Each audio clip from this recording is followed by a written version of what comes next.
তেল নাই বা তেল দিবে না এমন ডিক্লারেশন করে দিতে পারে, তাহলে আমরা এভাবে লাইন দিয়ে দাঁড়াবো না।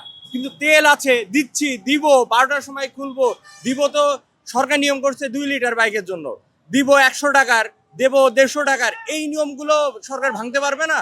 এতটুকু শক্তি সরকারের নাই?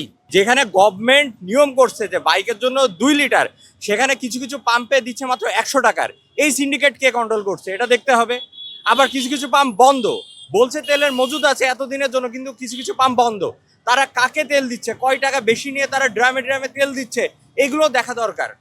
এবং এর জন্য সরকার এখানে ব্যর্থ না যোগ্য এটাও তো বলতে পারছি না। আপনারাই দেখতেছেন কি চলছে, যে তেল নাই। আমার কথা হচ্ছে তেল নাই, তেল দিব না, বন্ধ।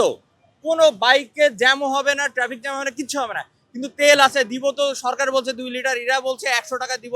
দিব না, দিব 12টার সময়, ইফতারি পরে দেবো, সেহরির পরে দেবো।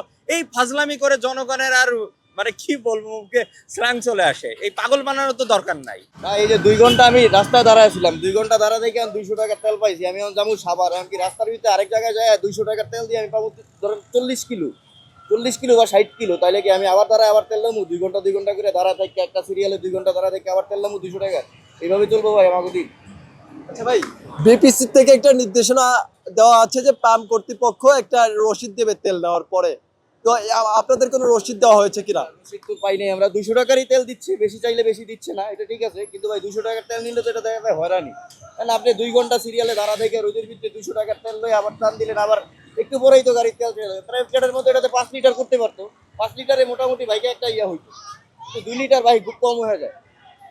সরকারের কাছে কি দাবি থাকে তাহলে এখন? সরকারের কাছে দাবি কি ভাই, আমরা বাঙালিরা তো ভালো না, এটা তো মেন সমস্যা। তেল তেল তো মজুদ আছে, মজুদ থাকা অবস্থায় আমরা পাগল হয়ে গেছি গা তেলের জন্য। তো এটা তো তেল তো এখন শর্ট পড়ে নাই যে তেল শর্ট পড়তে আমরা তেল পাইতেছি না, তেল তো আছে।